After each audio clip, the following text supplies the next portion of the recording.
I quit my job as a top pediatrician to go home and raise pigs. Everyone thought I'd lost my mind, only I knew the truth. If I didn't leave, I was a dead woman in my past life, no matter how hard I researched. My boyfriend's childhood sweetheart always published her findings one step ahead of me. She calls herself a baby whisperer, claiming she can diagnose a child's illness just by holding them. And her conclusions always match mine exactly because I insisted on running tests. The overprotective parents accused me of ordering unnecessary procedures just to line my own pockets. The entire internet is tearing me apart. I've been physically assaulted more than once by parents who brought hired thugs to harass me. I begged my boyfriend, who is also a doctor, to step forward and speak up for me. Instead, he dropped to his knees in front of the camera and pleaded. Ailing only did this because she recently bought a house and is under immense pressure from the mortgage. Please, forgive her. His words sealed my fate. An extremist parent stormed into the office with a knife and stabbed me dozens of times. I spent a whole month in the ICU before I finally kicked the bucket after being reborn. I'm not playing the fool anymore. I packed my bags and headed back to the village to raise pigs, but my boyfriend's childhood sweetheart started to panic. The very first thing I did after my rebirth was hand in my resignation. I'm not a fool, I know when to cut my losses and run, but the moment I submitted my resignation, my boyfriend was up in arms. Have you lost your mind? After over a decade of grueling study to finally get to this point, you're just going to walk away? I know exactly how tough this journey has been. Countless nights spent on internships, revising my thesis over and over. I weathered all those storms to become the accomplished chief physician I am today. He asked me, how on earth can you think of going back home to raise pigs now? I said I didn't want to think much. I just wanted to save my own skin. In my past life, I was a top pediatric expert, a real authority in the field, but ever since a new junior colleague joined our team, everything changed. No matter how hard I tried, she always managed to voice the contents of my report before I could. Everyone was astonished and asked her how she managed it. She modestly explained that she had a natural ability to communicate with infants. I can understand what they're thinking. After I held that baby, he conveyed to me that he felt discomfort in the area below his stomach. Based on that, I deduced the issue must be with his appendix. Just then, the scan results came back, confirming her analysis perfectly. Su Yan made a name for herself overnight. Everyone regarded her as the pride of the hospital, the patron saint of pediatrics. Along with their admiration, there was also a quiet contempt for me. The hospital director even personally advised me against ordering so many tests for patients, saying that families had already complained it was excessive testing. It's not just hard on the child, it's also a financial burden on the parents. Many families come from rural areas, and even this amount for the examination is a significant expense for them. In some cases, a child woke up during the procedure and had to be re-anesthetized to complete the examination. The whole ordeal left the parents utterly exhausted and distraught. When they handed me the report, their weary eyes said it all. Then came the soul-piercing question, Dr. Fu, can't you diagnose an illness without all these tests? I was left speechless. The child was too young to describe their symptoms and feelings in detail. I believed that conducting thorough examinations was the best way to identify the cause of the illness, but with Su Yan as a point of comparison, the family saw me as an incompetent and unethical doctor. They launched a cyberbullying campaign against me. They keep coming to the hospital to cause trouble and demand compensation from me. I turned to my boyfriend, who is also a doctor, for help. Not only did he not support me, but he twisted the knife by saying, maybe she's under a lot of pressure from her recent mortgage payments after buying a house, so she's using her child's checkups to make some extra money. Please forgive her. That statement sealed my fate. An extreme parent barged into my consultation room and slashed me dozens of times. My colleagues rushed in to try and save me, but I was just dumped in the ICU. I suffered in agony for over 10 days before I finally died. That memory is absolutely seared into my soul. Now that I've been reborn, what am I still doing here? If we can't win a fight, can't we at least run too? Seeing that I was determined to leave, Gu Qing desperately tried to persuade me to stay. He even called in a group of senior doctors, who pleaded with me in tears, saying the place couldn't function without me. Su Yan went even further, grabbing my hand and putting on a show of heartfelt sincerity that was actually dripping with passive-aggressive manipulation. Senior, she said, I know you've been facing a lot of doubt lately, but I believe in your skills. You can't just give up because of a few setbacks. In my past life, it was because of those words that I couldn't take it anymore and decided to fight for my dignity that day. A child with a very difficult to treat condition arrived at the hospital. The child was crying for no apparent reason, had a sallow complexion, white stools, and a series of other symptoms. When everyone saw the family present the diagnosis from another hospital, they all shook their heads, believing the child was beyond help. I stepped forward and took on the task. I'll do it. For this, I meticulously reviewed the child's report, pondering it over and over. I even went so far as to investigate the child's upbringing and environment. I spent a solid week immersed in the hospital, working day and night. My perseverance finally paid off, and I found a breakthrough. As I excitedly went to see the family with the report in hand, I heard a desperate, agonized scream from inside. The child was gone. The family broke down on the spot. Su Yan had already jumped in and stated the conclusion, word for word exactly as it was in my report. She let out a heavy sigh and comforted the family. I'm sorry, if I had arrived sooner, the child wouldn't have needed to undergo so many tests, and we could have saved their life. It was only then that I learned the child had gotten scared during the examination, started crying hysterically, suffered a sudden cardiac arrest, and passed away right then and there. There wasn't even a chance for resuscitation. The parents' emotions exploded on the spot when they saw a corpse being wheeled out of the examination room. Seeing me, they redirected all their fury onto me, convinced that my strong advocacy for the examination had led to their son's death. It's all your fault. Why take on a job you're not capable of handling? If our son hadn't undergone that examination, nothing would have happened. They slapped me over a dozen times, beating me black and blue. The incident was even posted online. Everyone started cyberbullying me. They accused me of having no medical ethics and abusing diagnostic tests. Some people even posted videos online of other children crying during medical examinations, saying, if it weren't for the tests you ordered, would our child have to suffer like this? What's the point of all those tests? Can you actually save the child's life? Those torrents of abuse severely impacted my work and personal life. It drove me into a depression and made me suicidal for a time. So what's a little verbal provocation now? I said my mind is made up. A pig is a living creature too. I can't just stand by and watch it die. I fed all my years of research into the shredder and took my patents with me. I built this department from the ground up. Without my files, the whole place would be left completely exposed. Gu Qing confronted me loudly. How could you do this? I said it was fine. Without me, you still have the pediatric goddess, don't you? With her here, it'll definitely work out. You've got this. 3. I went home and got back to work that very day. After experiencing a day of pig farming here, I came to a conclusion. Saving people is not as rewarding as raising pigs. At least the pigs won't turn around and bite me. Thinking back on my many years in medicine, I've saved so many patients. I often care more about their life and death than even their own family members do. I take every patient seriously. I study their reports. I compare their current condition. Then, I develop a tailored plan for them. Many people only see the long list of tests I order, not realizing I've already pared it down to the absolute essentials. Besides, most of it is covered by insurance, so it doesn't cost much. Yet, despite all this care, in the eyes of the patients' families, I'm still just a money-grubbing, unethical doctor. In that case, I quit. After returning, I started using my medical knowledge to scientifically raise pigs. I occasionally live-streamed some little-known facts about pigs. I also covered the popular topic of postpartum care for sows, which helped me gain quite a few followers for a while. With all those tips coming in, this guy's living the high life, no worse off than a doctor. But Fu Qing was frantic, calling me non-stop. The hospital is swamped with patients. We're completely overwhelmed. Come back and help us. Help so I can be your free labor and let Su Yan steal my work. I'm not that stupid. There's no way I'm going back.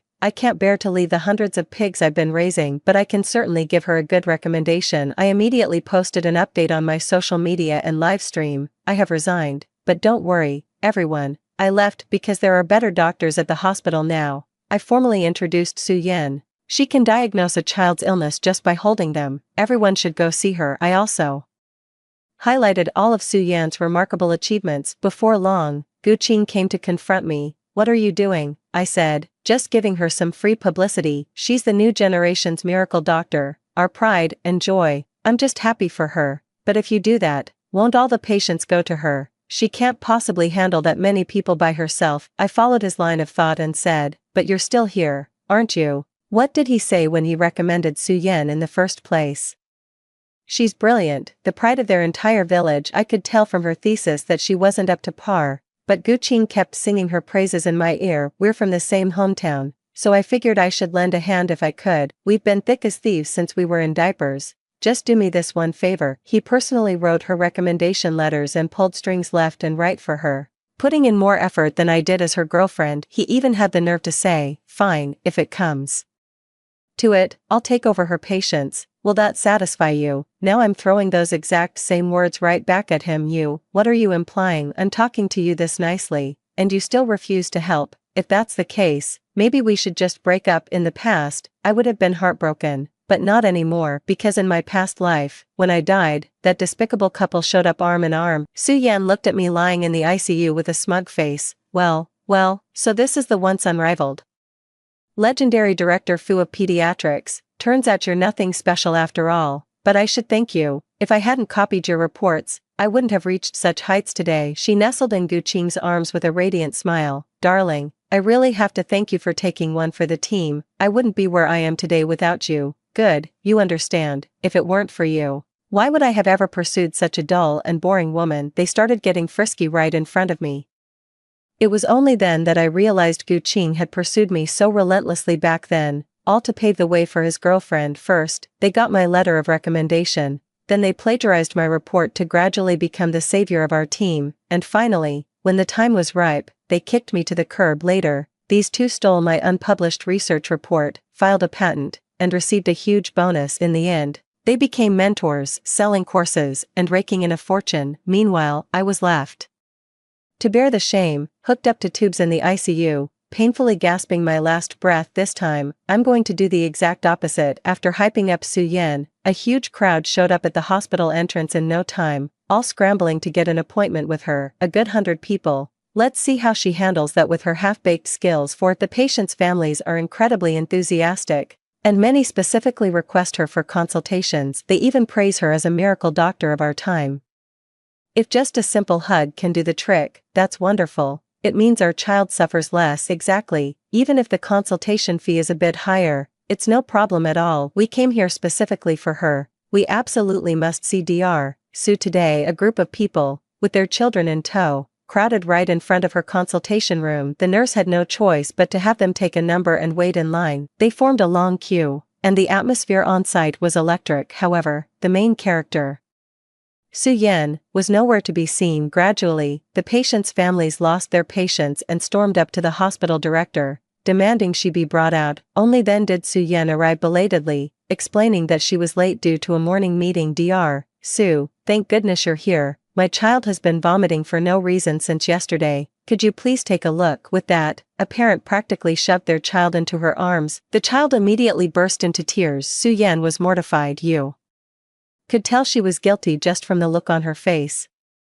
Honestly, with her skill level, she'd struggle as a village doctor, let alone treat complex cases. The moment she picked up the child, her expression was priceless. But that's none of my business. I'll just keep tending to my pigs. I woke up to Gu Qing's relentless barrage of calls again. Ah Ling, I've got a case here. Could you take a look? I scoffed. Didn't we agree to break up? Why are you coming to me now? Gu Qing gave an awkward laugh. That was all said in the heat of the moment. Why take it so seriously? Besides, we're both doctors. No matter how angry we are, we can't mess around with a patient's case. Just do it as a favor. He sent over the medical records. I know this move all too well. He pulled the same stunt in my past life. He'd often send me cases to help solve, and out of affection for him as my boyfriend, I couldn't really say no. I used my off-duty hours to study the cases and even drafted a detailed plan, outlining the subsequent treatment steps in full. Little did I know, all that work ended up in Su-Yan's hands and became the leverage for her promotion and raise. But this time, I didn't refuse. I followed the same old routine and handed the report over to him. Although I did tweak the data a little. While I don't know how Su-Yan got a hold of my report ahead of time in my past life, one thing I'm sure of is that Gu Qing was definitely the middleman. I watched with a smile as he took back the report I deliberately filled with errors, then settled in for a good night's sleep. The next day, my phone was blowing up. I knew it. Good news was on the way. 5. The phone was ringing off the hook. Gu Qing's voice was urgent. What's going on? We followed your report to the letter. How could this happen? Do you have any idea that several patients have fallen into a coma? Now they're all rushing to the hospital with their kids, demanding an explanation. What are we going to do? You need to give them an answer. They've stormed into the hospital. That's fantastic. After all, I've personally experienced just how unhinged these parents can be. They're utterly unreasonable and incredibly aggressive, quick to resort to violence against medical staff. Just imagining it, I can already picture how spectacular that scene would be. I saw the live stream footage online. One of the parents slapped her right then and there, shouting, "What kind of doctor are you? My son took the medicine you prescribed and started coughing up blood last night, and my daughter, her stomach was already bothering her, and after taking your medicine, look at her now, her belly is swollen like she's about to give birth, and my son, he was crying and fussing the entire night yesterday." He cried himself hoarse faced with the parents questioning. Su Yan initially tried to maintain a calm facade, stating, "Any illness requires a course of treatment, please, there's no need to worry. Even a miracle drug wouldn't work that fast, please, be patient." But the parents weren't fools. They knew exactly what was going on with their own children, so they decided they weren't leaving. "We'll wait right here until you give us a proper explanation. Listen, if my son's condition doesn't improve today, I'm going to tear this hospital apart, yeah, and I'll rip your head off." These people aren't just making empty threats, they're fully capable of following through. I learned that the hard way in my past life. No matter where you hide, they'll hunt you down to the ends of the earth. If they say they'll kill you, they won't leave you breathing. So Su Yan was terrified. She barricaded herself in her office and refused to come out, and that's how we got to the opening scene, with Gu Qing calling me, hoping to enlist me as outside help, but I didn't pick up. I said, "I'm feeding the pigs, whatever it is, we'll talk after this afternoon." He was going crazy. This afternoon? If we wait until this afternoon, it'll be a total disaster. What's doomed? Ah, I can't hear you. The wind is really loud over here. I hung up immediately after saying that, otherwise, I would have burst out laughing, and that would have been so awkward. The next moment, Gu Qing's call came through again. There were countless other messages, all pretty much saying the same thing, begging me to come back and save the day. Just then, my apprentice from across the ocean messaged me, "Master, is this guy your boyfriend?" He sent over a screenshot. I took one look and thought, well, I'll be darned, it really is him. The funniest part was when he told me that Gu Qing pretended to be a patient for an online consultation. At first, he didn't recognize him, but he started to get suspicious when the questions being asked became increasingly professional. He did a quick search, discovered the profile picture was identical to my boyfriend's, and then told me all about it. I just had to laugh. That Gu Qing is such a clever little devil. It's a pity, but after all these years in medicine, I have connections to spare. I even have former students practicing abroad. I told my student, just tell him directly that the report I gave him contains an error. I'm really curious to see how Gu Qing will react once he finds out about this. 6. Sure enough, Gu Qing called again. Not a moment later, I answered it, but I let the pig take the call. "Fu Ling, what is wrong with you? There's actually a mistake in the data you gave me. Do you have any idea this could get someone killed?" The Sao responded, you admit it, I never thought you were this kind of person. You were never like this before. What's happened to you?" The Sao lets out a shriek. "Hee, how dare you laugh? Do you have any idea how many children could be hurt because of your mistake? Don't you feel even a shred of guilt? Say something." The Sao rallies the whole family to respond in unison. Hu. Gu Qing was taken aback, suddenly realizing something was off. "Are you even listening to me, Fu Ling?" Just then, he received a call. "What? I'm on the phone with a pig, and it's being live-streamed. This guy's only just seeing it now." That's right, I didn't want to talk to him, so I let the pig do it instead. I thought it was hilarious, and the viewers loved it too. They just kept sending me gifts. I've made a decent amount of money from it so far. Want me to read some of the comments for you? I cleared my throat and said, "How did someone with that IQ even become a doctor? I'm seriously starting to wonder if he cheated." "Absolutely, I suggest a thorough investigation. Some people just found it hilarious. Does he even realize those sound noises were basically them trying to mate with him?" I read them out to him, one by one. Gu Qing let out a hoarse cry, trying to speak, but after his long-winded tirade, not a single sound could escape his throat. In the end, he could only type to ask me what on earth was going on. I said, "I only meant for you to use it as a reference. Who told you to put it into practice, you man? Raising pigs is exhausting." I might have accidentally recorded a few data points incorrectly during the process.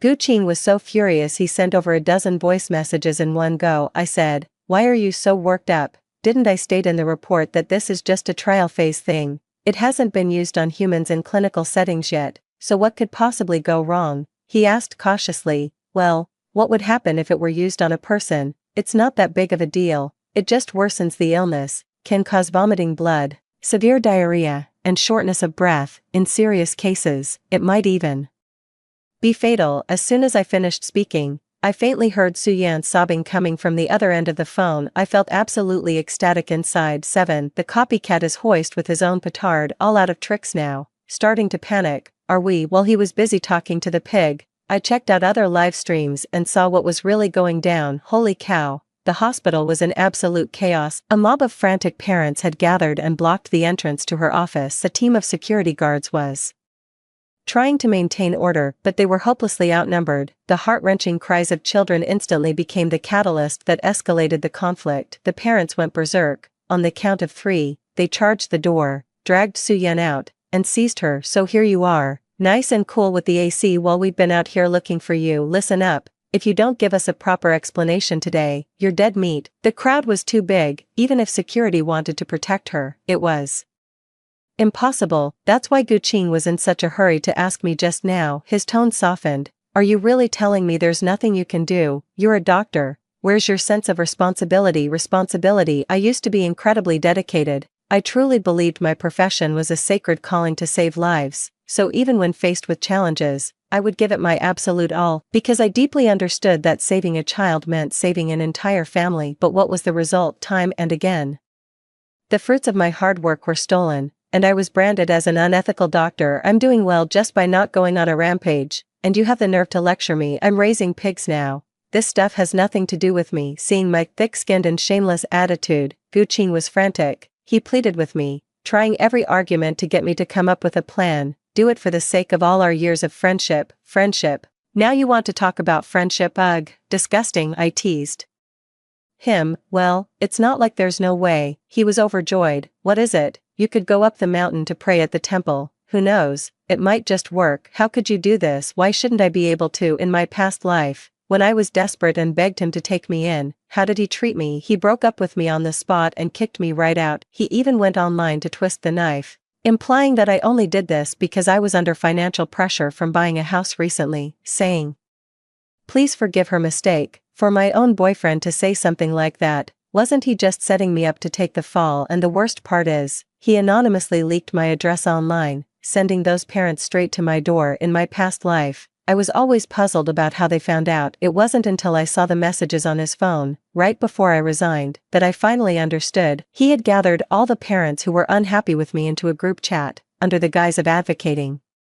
for the patients. He was actually stirring up their emotions. He incited them to take extreme actions. When they came to confront me, I explained my treatment philosophy to them sincerely, to identify the root cause as quickly as possible, so the child would genuinely suffer less. A significant number of parents had understood my point and acknowledged that medical examination was necessary. They simply couldn't bear to see their children cry and fuss. But at that moment, several parents, brainwashed by Guqing and driven to irrationality, suddenly rushed out and stabbed me to death. If it weren't for his big mouth, I wouldn't have died in my previous life. And now you have the nerve to come begging me. What the hell are you asking for? I said, I'm just a butcher now. What's the big deal if I'm not precise? I've only tested this on pigs. Why are you so nervous? You didn't use it on a person, did you? I could clearly hear Guqing's breathing grow noticeably more rapid over the phone.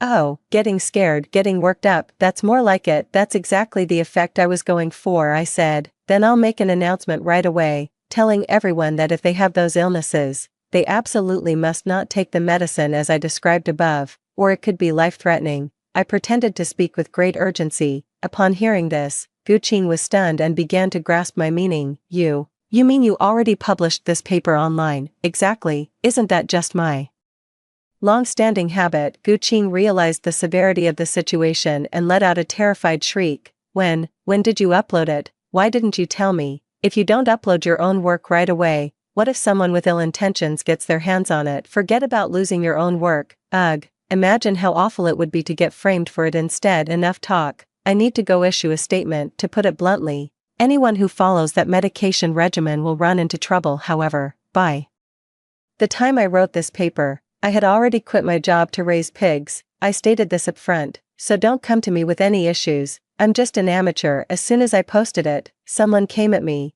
Do you really think you can wash your hands of this just by saying it has nothing to do with you? I knew someone would ask that, and I was prepared for it from the start. I wasn't even a doctor when I wrote this paper, and hey, buddy, maybe take a look at the name of this website. It's called Amateur Medical Enthusiast Hub for a reason. Since we're all amateurs here, what's wrong with me being a little unprofessional? Besides, it's not like I published this paper anywhere. You should be more concerned about who actually prescribed you that medication. With that little nudge from me, the penny finally dropped for them. Dr. Su Yan was the one who prescribed the medication for us. That's strange. If no one else has seen this thesis, how did Dr. Su know about it? Could it be plagiarized? Let's go ask her. Everyone rose up against her, not only blocking the female supporting character's consultation room but also demanding an explanation from her. Su Yan was dragged out, her expression one of utter mortification. As if being publicly shamed, she stammered, I'll figure something out.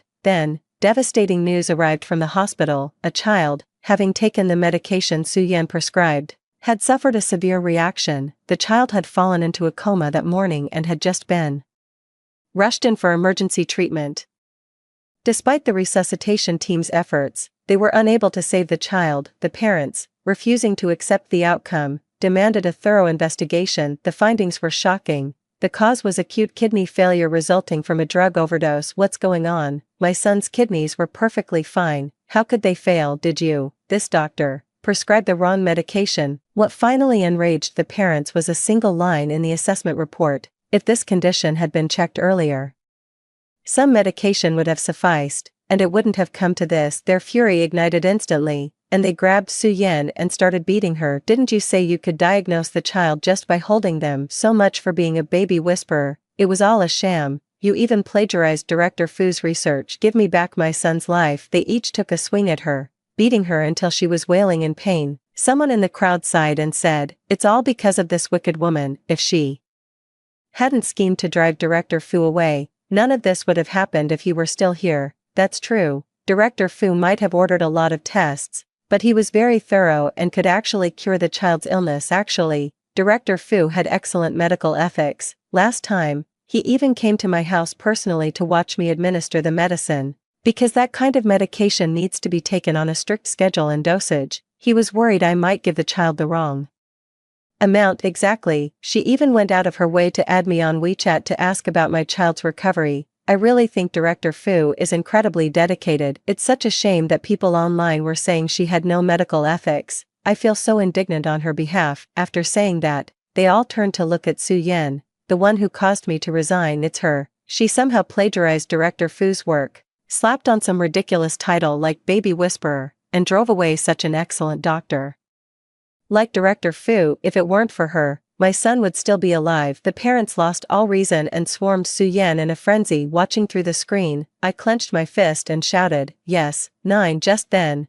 the hospital's investigation team arrived and immediately proved that Su Yan's research papers over the years had all been plagiarized from my work. Not only were all her titles revoked, but she was also fired on the spot. It all started after I posted that statement online, and people began to speak up for me voluntarily. They investigated Su Yan's papers from recent years and found not only traces of my work, but also that her current medication protocols were identical to mine. What else could it be but plagiarism? They also interviewed the hospital where Su Yan had previously worked. They said Su Yan was highly incompetent. She frequently received complaints from patients. A baby whisperer. Don't make me laugh. She can't even handle her own child without breaking down. Calling her a baby whisperer is utterly ridiculous. Under pressure, the hospital also launched an investigation and uncovered numerous suspicious points. Through a series of maneuvers, Su Yan was swiftly dethroned, becoming a useless charlatan in the eyes of the parents. Su Yan was terrified and screamed for help. Gu Qing, standing nearby, wanted to step in and help, but seeing the overwhelming crowd, he too grew afraid, pretended not to hear, and tried to slip away. Su Yan's face fell, and she cried out, Gu Qing, are you just going to walk away? How could you do this to me? Such a suggestive remark immediately caught everyone's attention. Isn't Dr. Gu Director Fu's boyfriend? Why does it seem like he and Su Yan are on good terms? Gu Qing looked utterly exasperated, desperate to distance himself from her. No, we're just colleagues, that's all. Believing she had been abandoned, Su Yan laid their relationship bare in an instant. If you don't help me, I'll get an abortion right now. The crowd erupted in an uproar. I was shocked too. No wonder Gu Qing was willing to be at her beck and call. She had a hostage. Gu Qing's face turned ashen with rage, his teeth clenched. So, this happened during a live stream. Someone online asked me what I thought about it. Patting a pig, I sighed and said, "Why do you think I gave up a glamorous career as a doctor to come here and raise pigs?"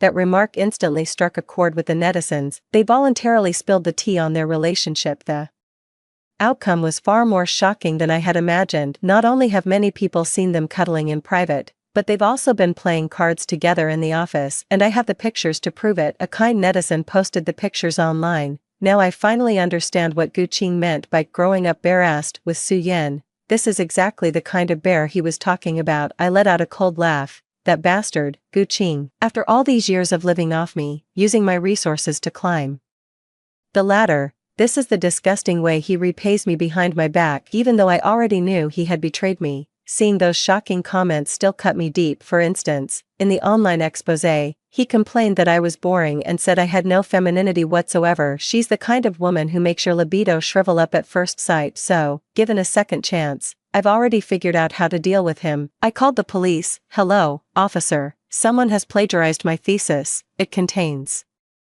a lot of state secrets, 10 in my past life. I could never figure it out. How could Su Yan possibly know the things I had thought up in my head, things I had never told a soul?" For a while, I was completely obsessed, genuinely convinced she was some kind of psychic. It wasn't until I cleared out all my files before resigning that I finally discovered the secret. It turns out my computer had been implanted with a spyware. The thing was incredibly stealthy, hidden right within the medical system. I discreetly asked someone in the know, and they told me, for every single character you type, that same character would appear on the other person's computer. Who that other person was went without saying. To prove it, I deliberately typed, "I just saw Su Yan and Director Chi kissing in the drug storage room," and today, Su Yan even lifted her black panties to show him. I had just finished typing when I heard Gu Qing burst into Su Yan's office, loudly confronting her. In that moment, everything became clear to me. No wonder, the day I asked Gu Qing to help fix my computer, it was such a coincidence that Su Yan awakened her baby whisperer ability the very next day. Looking back now,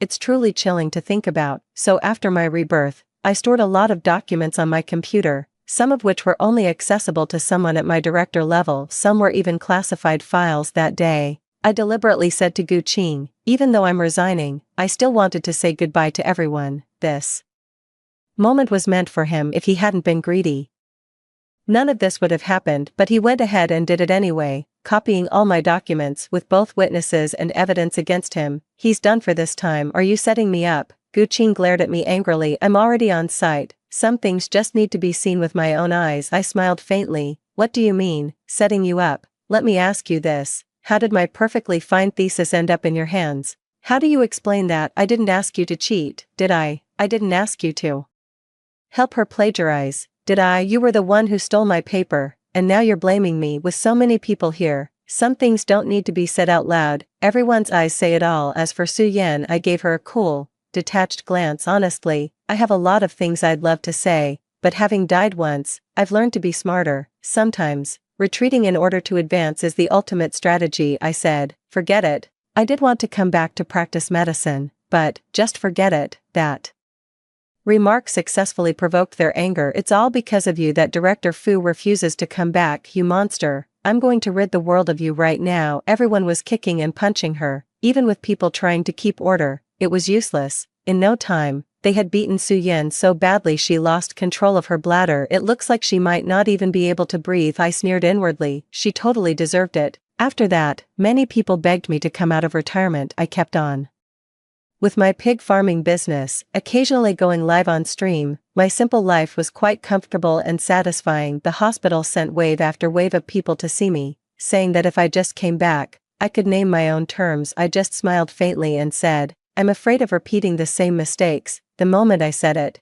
they understood instantly. The very next day, I received two pieces of wonderful news. The first was that the hospital ceased treatment for Su Yan, leaving her paralyzed from the waist down as I had intended. The second was that Gu Qing was locked away for good on charges of stealing state secrets. I went to see him once. He snarled at me like a rabid dog. "It was you who set me up, wasn't it?" LMAO. How does he even have the nerve to say something like that now? I might as well admit it. "Yes, actually, the hospital helped out here too. They quietly upgraded the classification of the document I submitted earlier from confidential to top secret. Perfect. Guqing is going away for a long time after getting out. I posted an update. I'll be back once I've raised this batch of piggies. This time, nothing and no one will stand in my way. The end. Story 2. During a graduation trip deep sea diving, I got trapped in a cave. Just as my oxygen was running critically low, I discovered the backup tank was empty. Before I could even ask, my fiancé was the first to speak up and explain.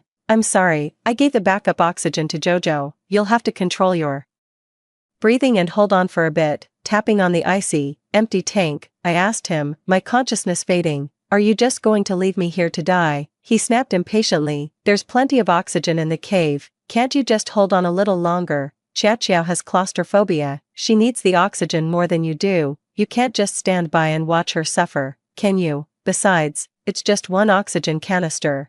Do you have to make such a big deal out of it? When did you become so heartless? I didn't reply anymore. Before my consciousness faded, I sent a text to my dad, Dad, send a rescue team, and while you're at it, withdraw all investments in the Lin family. Hello everyone, and welcome to Takata Novel Society. Today, I'm sharing an interesting new story with you all. I had just finished sending the message to my dad and hadn't had time to send my location yet. Lin Zicheng snatched my satellite phone right out of my hand. Bang, he picked up a rock from the shore and smashed it down with all his might. Using your father to threaten me again, you're in your 20s and still running to mommy and daddy. I ignored him, the air in my lungs rapidly depleting. The cave was oxygen poor, and a suffocating sensation instantly seized my throat. Strapped to Zhao Wanxiao's back was my spare oxygen tank, and she slowly flashed me a taunting smile. Sis, you're not mad, are you? But my research mission is far more important than your sightseeing. We have to prioritize the bigger picture. Aiching said you hold a free diving record, I suppose you don't need this. Then, she took another drag, savoring the oxygen I depended on to live. My eyes were locked on her, and on Lin Zicheng standing behind her. I had prepared meticulously for this deep dive. Bringing an extra oxygen tank was precisely for dealing with any unforeseen circumstances. I never expected that the only unforeseen circumstance would be my fiancé. I didn't cry, nor did I make a scene. Instead, I calmly arrived at a conclusion. This might not be an accident, but murder. Lin Zicheng and Zhao Wanxiao were still laughing at me. Cat got your tongue. Did the lack of oxygen scare you, stupid? Lin Zicheng walked over, looking at Zhao Wanxiao with understanding. Don't worry, there's plenty of oxygen in this cave, enough for her to breathe for a good while. She's not going to die, she's just being dramatic, trying to get my attention. I was too weak to argue, feeling only a sharp sting in my leg. Looking down, I saw a long gash torn open by the reef in the chaos, blood welling up and spilling out. In the deep sea, the scent of blood attracts sharks. I had to tend to the wound immediately. I took the hemostatic spray out of the first aid kit, but the moment I got the bottle out, Lin Zicheng snatched it away. Chia's hand got scratched too. He showed no trace of remorse on his face as he carefully cradled Zhao Wanxiao's hand, where there was only a faint, barely visible red mark. What if a young lady ends up with a scar? Zhao Wanxiao immediately feigned fragility, leaning into Lin Zicheng's arms. Aiching, this is all my fault. Sister Yao Yao is hurt worse than I am. You should give it to her first. Absolutely not. Lin Zicheng refused outright, his tone full of concern. Your hands are far too precious. You need them for delicate experiments in the future. She's tough. She'll be fine. He unscrewed the spray cap and meticulously applied it to Zhao Wanxiao's insignificant wound. But my wound was still bleeding profusely. If the bleeding doesn't stop, I'll go into shock. I stared at Lin Zicheng with resentment, yet he thought I was putting on an act and snorted with derision. This old trick again, Jiang Yao. I've seen this self-injury ploy of yours since we were kids. I'm long since sick of it. Zhao Wanxiao, meanwhile, was fanning the flames from the sidelines. Sister Yao, even if you can't stand me, you shouldn't play with your own life like this. Aiching would be worried. With that, she took the spray from Lin Zicheng and, right in front of me, emptied nearly the entire remaining bottle onto her own hand. Seeing the smug look in her eyes, I was so furious my vision went dark. Blood loss and lack of oxygen made my vision grow increasingly blurry. I reached out, trying to snatch my medical kit back. Lin Zicheng, thinking I was about to attack Zhao Wanxiao, shot me a fierce glare. He raised his foot and kicked me square in the chest. The impact sent me flying backward, and I slammed hard against the rock wall behind me. Zhao Wanxiao let out a feigned shriek of fright, and the entire medical kit tumbled into the bottomless fissure of the water channel beside her. That was my last hope. Now, it's completely gone. Jiang Yao, you're getting more and more vicious. You're so used to being the young mistress, you think everyone has to revolve around you. What has Qiao Qiao ever done to you, that you treat her like this? Watching him glare at me with such fury for another woman, my heart felt like it was being squeezed in a vice, the pain so sharp I couldn't breathe. Bracing myself against the ground, I mustered every ounce of strength and drove my foot hard into his abdomen. Lin Zicheng doubled over from the blow, letting out a pained grunt, clutching his stomach, his face contorted with a mixture of rage and agony. You're asking for it. He picked up a rock and was about to hurl it at me. Just then, his satellite phone suddenly rang. The moment he answered, his father's furious roar came through. You ungrateful wretch, what have you done to Jiang Yao? Chairman Jiang himself called me. I don't care what you did, you must bring Jiang Yao back safely, right now. Lin Zicheng's face turned deathly pale as he finally grasped the gravity of the situation. He snapped his head toward me, his eyes burning with intense hatred. Jiang Yao, you've really grown a backbone, haven't you? Are you satisfied now that I've been chewed out?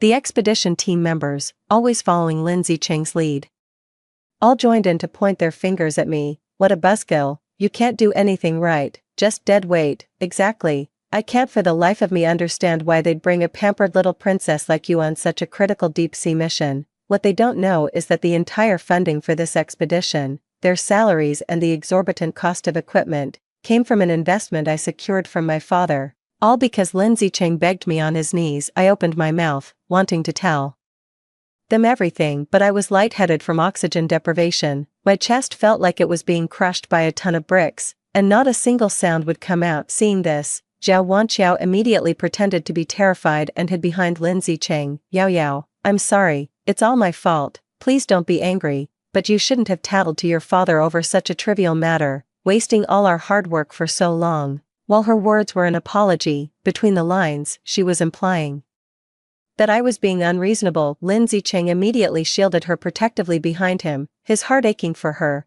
Why are you apologizing? She's the one being petty and jealous over nothing. There's nothing between me and Qiao Qiao, we're just a regular senior and junior. Is that really such a big deal to you, Junior? I felt so absurd I wanted to laugh. Stealing your own fiancé's oxygen tank and life-saving medicine. For a regular underclassman, I opened my mouth to mock him, but due to the lack of oxygen, not a single word came out. Seeing me like that, the crowd only laughed louder. Look at her, putting on an act again. What a shame she didn't become an actress with that kind of performance. Exactly, faking an illness just because she's jealous. That's so typical of her. Lin Zicheng had completely lost his patience. He thought I was pretending to be sick just to get his attention. Enough already. Stop making a spectacle of yourself here. He dragged me roughly and hauled me into a deep pit within the cave. You can stay right here and reflect on your actions. The pit walls were slick. When I fell, I injured my knee again, making it impossible to climb out.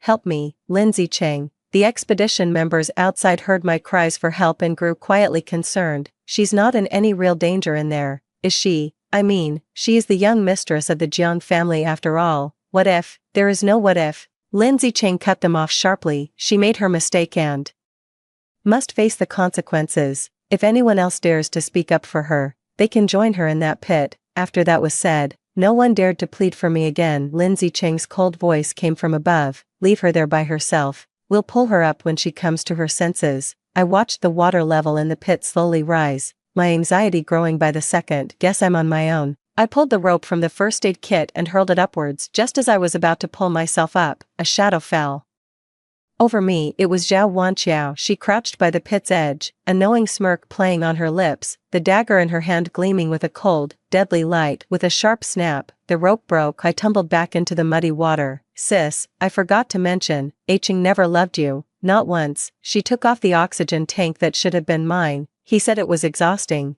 always having to humor you and cater to your spoiled princess tantrums. If you weren't still useful to him, he would have kicked you to the curb long ago. She opened the valve and emptied every last bit of oxygen right in front of me. Well, you won't be needing this anymore anyway. 3. I could only watch, helpless, as Zhao Wanqiao finished it all, but I didn't even have the strength left to scream. She tossed the empty bottle aside and then waved another item in front of my eyes. It was the data I'd been collecting over the past few days. Oh, right. And then there's this, her smile grew even more smug, so, this is the deep-sea data you've been pulling all-nighters to compile, what a shame. With those words, she let go. The memory card, containing all my painstaking work, drifted from her fingers and vanished into the churning undercurrent below. No, I screamed in desperation, that was my life's work, the fruit of countless sleepless nights and relentless effort. My shouts finally caught the attention of Lindsay Cheng and the others nearby. He rushed over at the sound, only to be met with a completely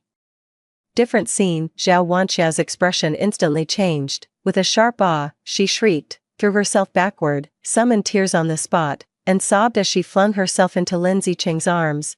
Cheng, I was just trying to help sister up, but she pushed me. She pointed at the hard drive in the water, sobbing her accusation. She destroyed all our data. I was left speechless, with no defense. Lindsay Cheng looked at me, his eyes filled with nothing but cold disgust and fury. Jiang Yao, you're beyond redemption. Are you so determined to drag everyone down with you in your madness? It wasn't me, it was her. She's the one who destroyed the data. I pointed at Zhao Wanxiao, my voice trembling violently in my desperate attempt to defend myself, but Lindsay Cheng wouldn't listen to a word of my explanation. The way he looked at me was as if I were a complete and utter lunatic. She's insane, a complete lunatic. All our hard work, ruined by her. My mouth hung open, and I shook my head desperately, but no sound of protest would come out. Why would he rather believe a woman full of lies than trust me, his fiancée of 3 years? Zhao Wanxiao fanned the flames from the sidelines. Cheng, Sister Yao Yao might have just had a momentary lapse in judgment. Don't blame her. Lindsay Cheng gently held the trembling Zhao Wanxiao in his arms, comforting her in a soft voice. Don't be afraid, I'm here. No one can hurt you. She's just jealous and spiteful. She can't stand to see you happy. He turned his head, looking down at me, and spoke each word deliberately. Jiang Yao, you will apologize to Chia Chia this instant, otherwise, you can stay right in this hole until you learn how to be a decent human being. Apologize. I watched him slander and humiliate me in front of others, all for the sake of another woman seeing my painstaking research destroyed, then being forced to apologize to the very person who ruined it. My heart felt like it was about to shatter. Despair, rage, heartache, all these emotions tangled together. I looked at him and suddenly laughed. Both Lin Ziqing and Zhao Wanxiao were stunned under their astonished gazes. My body went limp, and I completely lost consciousness with the last of my strength. In the final second before blacking out, I pressed the button on my watch. Dad, if I don't make it back, kill them for me. For just before I lost consciousness, I thought I heard Lindsay Cheng's panicked cry, Jiang Yao, stop pretending. I managed to pry my eyes open a sliver and saw Zhao Wanxiao rushing to the front. Her face was etched with worry, yet a hint of a mischievous grin played at the corner of her mouth. Impossible to hide. Sister Yao, wake up, she cried out as if in distress, but her hand pressed down viciously on the deep, bone-exposing gash on my thigh, then ground into it with all her might. Ah, agony shot through my entire body.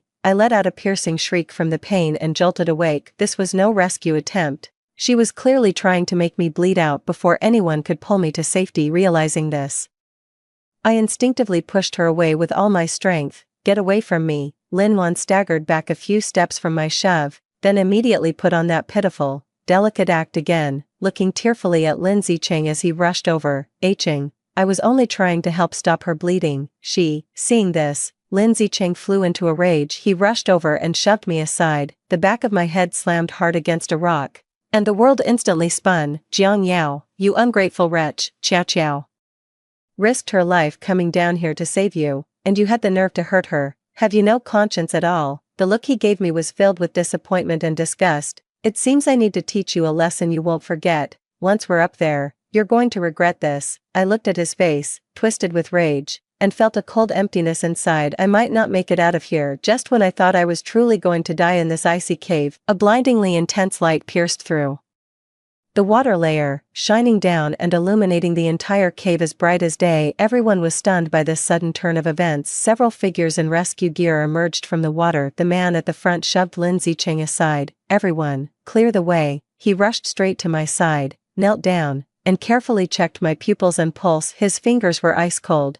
yet his touch was incredibly gentle. The casualty is severely hypoxic, has lost a lot of blood, and has a weak pulse. Initiate emergency treatment immediately. He calmly issued orders to the team members behind him. Lindsay Cheng was stunned. He stared at the scene before him and shouted in disbelief, "Who are you? Who sent you?" The man in charge didn't even look up. As he expertly fitted the oxygen mask over my face, he coldly uttered a few words, "You don't have the right to know," as the fresh oxygen flooded my lungs. My muddled consciousness finally cleared for a moment. I saw the look of utter disbelief on Lin Zicheng's face. He probably couldn't fathom why anyone would come to rescue me. It seemed only at this moment did he realize I wasn't faking my illness. I was truly on the verge of death. As the stretcher was slowly hoisted up and passed by Lin Zicheng, I mustered every last ounce of my strength to mouth a silent word to him, "You're finished," over the satellite phone. His father's voice trembled with a mixture of extreme rage and lingering fear. "Yao Yao, you're awake, thank goodness, Dad." My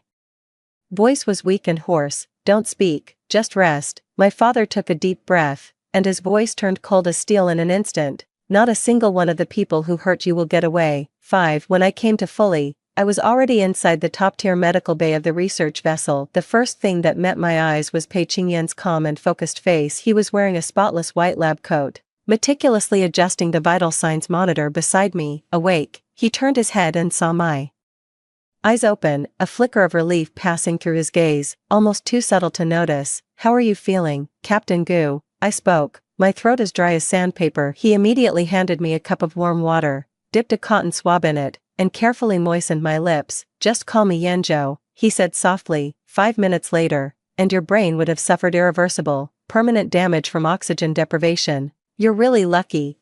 I just didn't want to die at the hands of that despicable pair." No sooner had the words been spoken than the medbay door was flung open. My father strode in. The moment he saw the thick bandage on my leg, his eyes instantly welled up. This titan of the business world now had a tremor in his voice. "Yao Yao, it's all Daddy's fault." He hurried to the bedside, took my hand, his voice filled with heartache and guilt. "It's my fault. I'm sorry I was late, that I let you suffer so much." "Dad, it's not your fault." I clasped his hand in return, and my tears began to fall. The father took a deep breath, a flash of ruthlessness flickering in his eyes. "I swear, I'll make that little bastard Lin Zicheng pay." Pei Qingyan gently reminded from the side, "Chairman Jiang Yao still needs rest and quiet. She shouldn't experience any major emotional fluctuations." At that very moment, the medbay door was suddenly flung open. Lin Zicheng barged in. Having broken through the guard's attempts to stop him, his face was haggard, his beard unkempt, and his eyes were bloodshot. Gone was any trace of his former handsome, dashing appearance. He threw himself at my bedside, his face a mask of utter remorse. "Yao Yao, I'm sorry, I truly didn't realize you were hurt that badly. I just wanted to teach you a lesson, to stop being so willful." I coldly pulled my hand back, looking at his hypocritical face, feeling nothing but utter disgust. "Teach me a lesson." I looked at him, my gaze icy. "Lin Zicheng, in that cave, you and Zhao Wanqiao were wearing oxygen masks the whole time. How could you not know if there was enough oxygen? This wasn't negligence, you did it on purpose." I slowly walked towards him and asked with a smile, "Do you remember how cold that cave was?" His face was deathly pale as he stammered out a frantic, incoherent defense. "No, it's not. It was Chia Qiao. She said she has claustrophobia, that she can't be without oxygen." With a wave of my hand, my assistant presented the points agreement. I shattered into pieces right before Lin Zicheng's eyes. "From now on, all cooperation between the Jiang and Lin families is terminated." The surge of emotion made my head spin and my vision blur. I swayed, nearly tumbling off the bed. A steady, strong arm caught me just in time. It was Pei Qingyan. He steadied me, then turned and fixed Lin Zicheng with an icy stare. "You never cared whether she lived or died, and now you're putting on this act of devotion. Get out, now." "Who the hell do you think you are?" Lin Zicheng roared at me, his eyes red. "I'm her fiancé. No one in this world cares about her more than I do." That was then, not anymore. I looked at him and spoke, enunciating every single word. "You threw me into a deep pit to die when I was at my most vulnerable and helpless, and you call that caring? When I cried for help, why didn't you believe me? Why did you give all the medicine to Zhao Wanqiao?" I tore the bandage from my leg in one swift motion alongside the lacerations from the rocks. There was a ring of livid, purple bruising, a shocking sight. "This is what your precious junior did to me while I was unconscious." Lin Zicheng stared at the bruise, utterly stunned. His lips trembled, but no words came out. "Get him out of here." My father could bear it no longer and roared at the guard at the door. Lin Zicheng was hauled up by two burly security guards, still struggling desperately. Yao Yao, Uncle Jiang, I was wrong, I was truly wrong, please, give me another chance, I'll make it up to you. I'll do anything to make it right. I closed my eyes and uttered 3 icy words, no need. 6 Lin Zicheng knelt on the ground, weeping uncontrollably, his face a mess of tears and mucus. Uncle Jiang, our families have been partners for 20 years, you can't pull your investment now. If you do, my father will break my legs. He was still trying to explain. I really didn't realize it was this serious. I thought she was just jealous and trying to get my attention this way. He cried while slapping his own face with great force, each blow ringing out loud and clear. It's all my fault, I was out of my mind, I had no idea it would be this serious. The father trembled with rage, pointing at him and shouting furiously, what do you think? What do you take my daughter's life for? Lin Zicheng, you're not just stupid, you're evil, evil to the core. Just then, the director of the research institute suddenly burst into the room. The moment he entered, he fell to his knees begging for mercy. Chairman Jiang, Miss Jiang, why the sudden decision to withdraw your investment when everything was going so well? Did Zicheng offend you? Please, allow me to apologize on his behalf. I couldn't even be bothered to look at him. Get out, you two, father roared, his finger jabbing at Director Wang's face. His fury barely contained. Director Wang was on the verge of tears, frantic with desperation. Chairman Jiang, after all these years of partnership, you're pulling the funding just like that. What about the 100 people at our institute? How are we supposed to fund our ongoing research? You're destroying a lifetime's work. Father let out a cold, derisive snort. The only reason I invested in your institute in the first place was because my daughter worked here. Now, my daughter nearly lost her life on one of your research expeditions. Your institute bears undeniable responsibility for this. He paused, a sharp glint flashing in his eyes. When my daughter was fighting for her life, did a single person from your institute step up to help? No, they just stood by, fanning the flames and kicking her while she was down. Director Wang, not only am I withdrawing my funding, but I will also file a real name report with the relevant authorities. Your institute has committed multiple regulatory violations during the scientific expedition, showing a complete disregard for human life. Director Wang's face instantly turned ashen. He never expected my father to take things this far. Lin Zicheng, kneeling outside, finally panicked. But his thoughts weren't on my safety. Instead, he was worried about what would become of his institute after the funding was pulled. Uncle Jiang, please don't. The institute is my life's work. Shut up, the father snapped back. Even now, all you can think about is your money, your projects. You don't care at all whether my daughter lives or dies. Director Wang finally grasped the gravity of the situation and turned to beg me for mercy. Miss Jiang, it was truly our oversight. Lin Zicheng is still young and foolish. That woman, Zhao Wanqiao, has completely bewitched him. Besides, pulling out the investment now wouldn't be good for our institute or your Jiang family, would it? His words carried an implicit meaning, laced with a subtle tone of threat. He thought he could use his connections higher up to pressure our Jiang family, hoping to make my father back down and sweep the whole thing under the rug. But his little scheme backfired. He was about to say more, but Pei Qingyan raised a hand to stop him. Director Wang, the patient needs to rest. Please leave. Pei Qingyan's tone brooked no argument. Looking at Director Wang's obsequious face, I suddenly laughed and threw his own mocking words back at him. Director Wang, haven't you always looked down on me as a spoiled little rich girl? Director Wang rubbed his hands together awkwardly, a forced smile plastered across his face. That was all just a joke. Miss Jiang, please, be magnanimous. A joke. My smile turned even colder. If I remember correctly, wasn't it you, Director Wang, who personally approved Zhao Wanqiao's special recruitment into this expedition team? Director Wang's smile froze on his face. 7 Lin Zicheng was about to explain further when the medbay door was slammed open once more. Zhao Wanqiao burst in like a madwoman, having clearly overheard the previous conversation. She immediately pointed a finger at my face and began shrieking accusations. Jiang Yao, you vile woman, what makes you so special? Without the Jiang family, you're not even worthy of tying Ching's shoes. Do you think Ching loves you? He only loves me. It's always been me. You're the shameless one, using your family's filthy money to cling to him relentlessly. A deathly silence fell over the room. Lin Zicheng's face instantly drained of color. He lunged forward, desperate to cover Zhao Wanqiao's mouth. What nonsense are you talking? Shut your mouth. But it was already too late. Why should I shut up?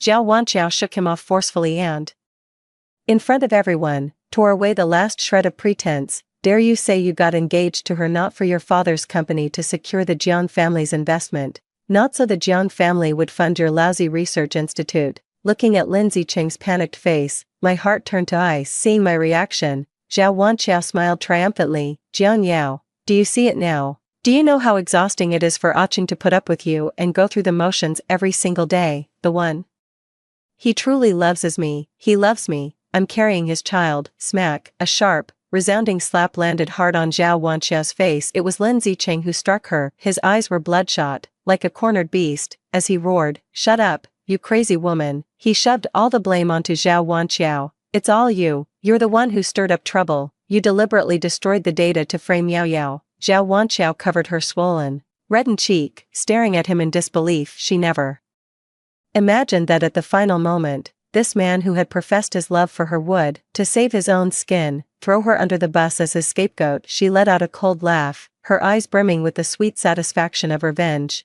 "Very well, Lin Ziqing." From her handbag, she slowly produced a folded piece of paper. "Since you've shown no mercy, don't blame me for being ruthless. It was a pregnancy test result. I'm pregnant. 8 weeks. The baby is yours." Lin Ziqing, however, violently shook off her hand. "Stop talking nonsense. I never touched you. How could it be mine? Who knows which man you had that child with?" Seeing he wouldn't admit it, Zhao Wanqiao pulled out her phone and played a video. The two pale figures entangled on the screen were unmistakably her and Lin Ziqing. Lin Ziqing completely lost it. He grabbed Zhao Wanqiao by the hair and began slapping her face frantically. Watching this whole spectacle, I felt nothing but utter exhaustion. "Security, get them all out of here." Lin Ziqing heard my voice and whipped his head around, his face still streaked with tears of despair. "Yao Yao, please don't do this. I still love you." I looked at him and laughed scornfully. "What you love is the Jiang family legacy that the name Jiang Yao represents." I declared it clearly, word by word, in front of everyone. "Lin Ziqing, we're through. Don't you dare bother me again." Hearing the word break up, Lin Ziqing completely fell apart. "I won't." He fell to his knees and began recounting our past, speaking of all the sweet memories we once shared from start to finish. I just watched him calmly. "Lin Ziqing, the moment you ripped my spare oxygen tank from me and handed it to another woman, there's no chance for us anymore." 8. The guards finally arrived and dragged away Director Wang, who was still crying and begging for mercy, along with the completely broken Lin Ziqing and Zhao Wanqiao. Before being taken away, Lin Ziqing was still screaming his heart out. "Yao Yao, I can't live without you. You can't do this to me." The medbay door slammed shut, sealing out all the noise and ugliness. Peace and quiet at last. Pei Qingyan handed me a glass of warm water, his voice calm and steady, as if it could soothe all wounds. "Get some rest. We'll take care of the rest." He told me he would come by every day during my recovery. I nodded, took the glass of water, and said quietly, "Captain Gu, thank you. I owe you my life." Hearing this, he let out a soft chuckle, a gentle ripple stirring in the depths of his eyes. "No, it would be more accurate to say I've repaid you a life." I was stunned, staring at him in confusion. It was only under my persistent questioning that he finally explained. Many years ago, when he was just learning to dive, he nearly drowned at sea due to his lack of experience. It was I who happened to pass by and found him. Without hesitation, I pulled him out of the water and even performed CPR on him. My heart skipped a beat as a long-buried memory was instantly reawakened. That year, I had just gotten my diving license and was vacationing by the sea. I did indeed rescue a young man who was drowning. It was an emergency, so I didn't get a clear look at his face, and I didn't think much of it afterward. "That person was you?" I asked in disbelief. Pei Qingyan's ears flushed slightly, and he cleared his throat somewhat awkwardly. "Yes. I thought to myself back then that I must repay her one day. I never imagined we'd actually meet again." Learning the full story, my cheeks grew warm, and an indescribable, wonderful feeling welled up in my heart. "So, this time you..." "Not entirely," he cut me off, his gaze turning earnest and sincere. "I was genuinely shocked when I received your father's call for help, but when I saw you, in that desperate situation, calmly activating the distress beacon to save yourself, I realized what I admire isn't just the kind-hearted girl from 5 years ago, but the resilient, strong woman you are now." In the days that followed, Pei Qingyan came to the medical bay every day. Officially, it was for my rehabilitation checkups, but in reality, he spent most of the time chatting with me, telling me fascinating diving stories from around the world and planning my future recovery training. 2 weeks later, I was discharged, fully recovered. News of the Liu family's bankruptcy was plastered across every headline. Only after a thorough investigation did the police discover that Lin Zicheng's so-called Scientific Research Institute was merely a front. He had abused his position to extensively steal and sell rare deep-sea biological and mineral samples. The sums involved were enormous, revealing a complete gray market supply chain operating behind the scenes. The Liu family was finished for good. It is said that upon learning he had been sentenced to 20 years in prison, Lin Zicheng actually fainted on the spot. After being released on bail, he actually showed up at my doorstep. He knelt outside the wrought iron gate of the villa, begging me through tears to drop the charges, and even had the nerve to ask to borrow money to bribe his way out of paying the fine. Yao Yao, for the sake of all the years we grew up together, please help me, lend me another 5 million, no, 3 million will do, otherwise, I'm going to be thrown in jail. I stood by the floor-to-ceiling window on the second floor, looking down coldly at the man I had once loved for so many years. He knelt on the ground, humble as dust, yet my heart felt nothing but numbness. I left home for the hospital. Today is the day for my rehabilitation training. The nurses in the hospital couldn't help but tease him when they saw him. Dr. Gu is here again. It's the first time we've seen him take such an interest in a girl. I find myself enjoying the time I spend with Pei Qingyan more and more. That sense of peace, respect, and being cherished is something I never experienced with Lin Zicheng. Pei Qingyan walked over to me, naturally took the rehabilitation equipment from my hands, and promised, "Don't worry about the outside world, I'll be here for your rehab, for as long as it takes." Sunlight streamed through the window, falling on him. As I looked at his gentle profile, a frozen corner of my heart began to quietly thaw. 9. After a year of rehabilitation training, with Pei Qingyan by my side, I had made a full recovery. I had just finished swimming and stepped onto the beach when Pei Qingyan was already there waiting for me with a towel. But just then, a figure suddenly rushed out from the nearby coconut grove, stumbling and lunging toward me. The man was dressed in rags, his hair greasy and matted, reeking of sour filth, looking every bit a vagrant. He dropped to his knees right there on the sand in front of me,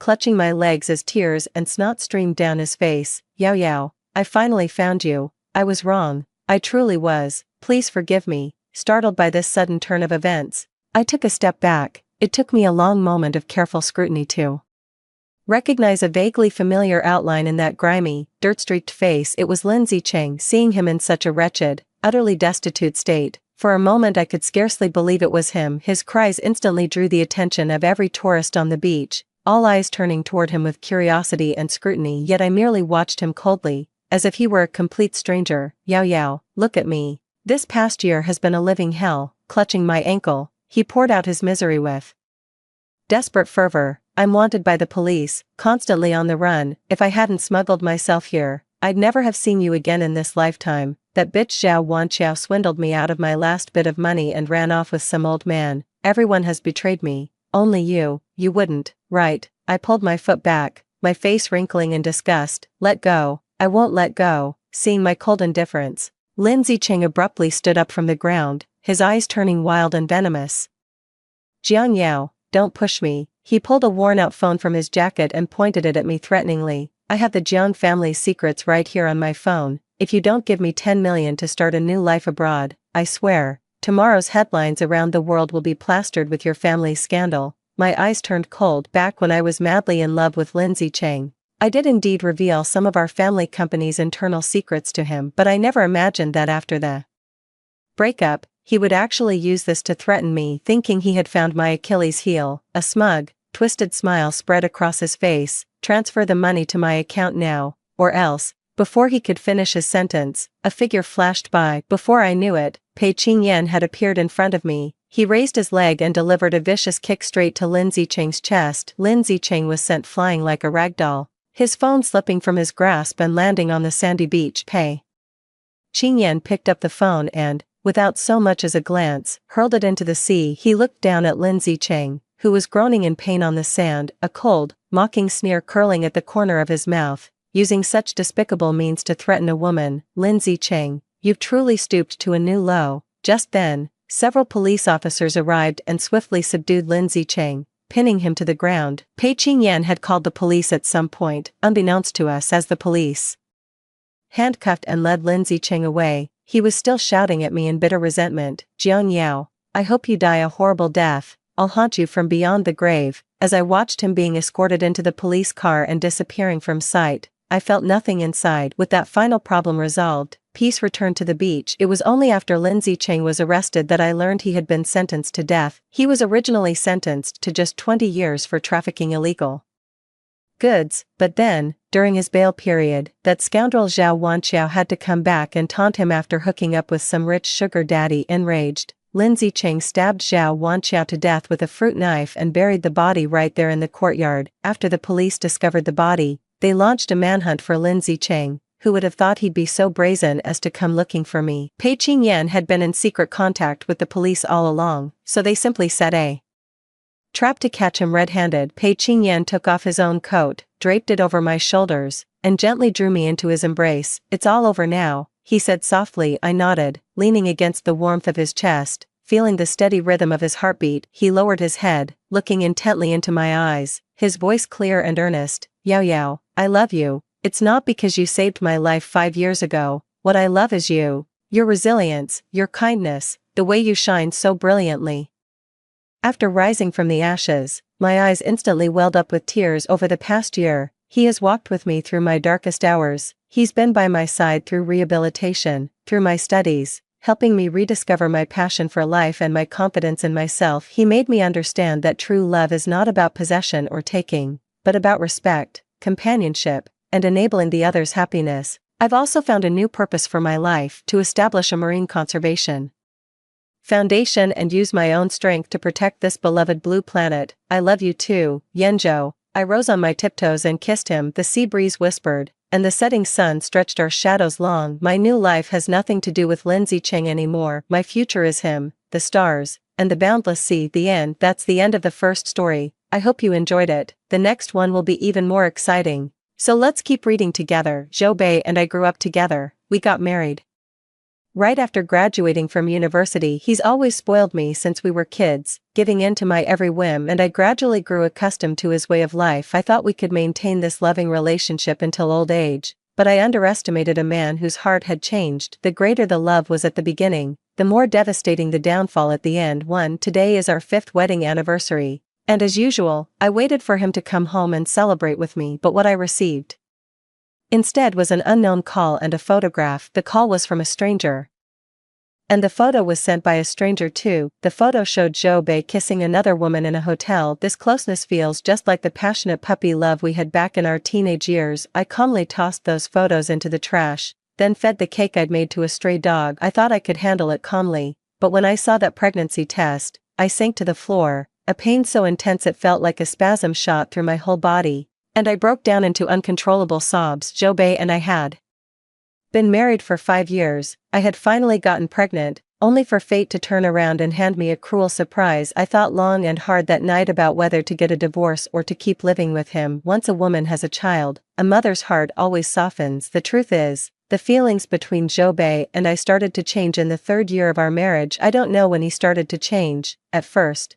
he came home on time every day, then it became a few times a week, and later, only 2 or 3 times a month. That's when I first started suspecting he was having an affair, but every time he came home, he showed me the same affection as always, so I dismissed the thought each time it arose. Maybe I trusted him too much, or maybe I couldn't let go of our 28 years together. Time and again, my heart softened, and I forgave his mistakes. I waited for him for a long time. Tonight, he still hadn't come home even after midnight. It wasn't until 1 o'clock that I finally received a message from him. "Honey, I'm working late tonight, so I won't be coming home. Don't wait up for me." I didn't reply to the message and just went upstairs to sleep too. "So, Mr. Zhou, who's better, me or your wife?" The woman nestled in Zhou Bei's arms teased him. Zhou Bei took a deep drag of his cigarette, but still no message appeared on his phone. Irritation welled up inside him. "You're not even fit to hold a candle to her. Humph. And yet you've kept me for 3 years. Aren't you afraid your wife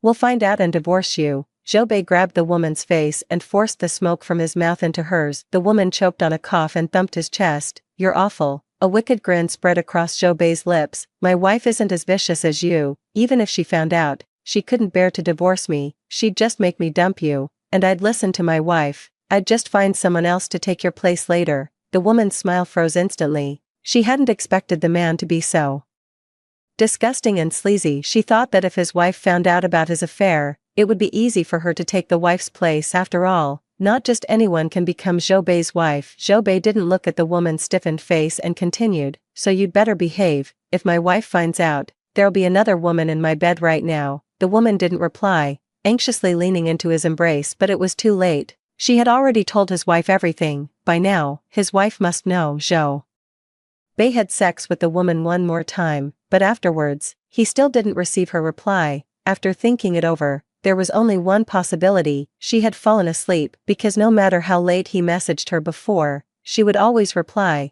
It was likely she had simply dozed off. With that thought, Jobei drifted off to sleep peacefully. 3. I got up very early the next morning to go to the hospital.